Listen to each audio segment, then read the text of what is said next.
min dagligdag på Rødkilde, det starter kl. 8, hvor jeg møder hver dag, hvor vi så har 4 timer om dagen.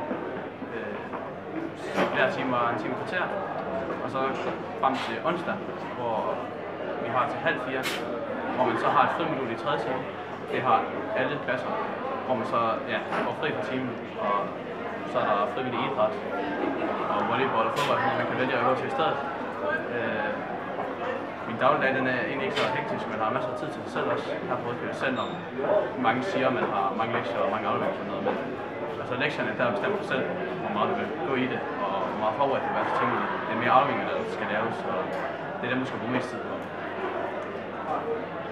Venner, der får du masser af, specielt her i vores første uge på Rødkilde, vores sammen uge, hvor du lærer alle at kende, og vores klasse bliver godt rustet sammen. Så en masse nye kammerater, og ja, så en masse gode lærere, det er jo bedre til tingene.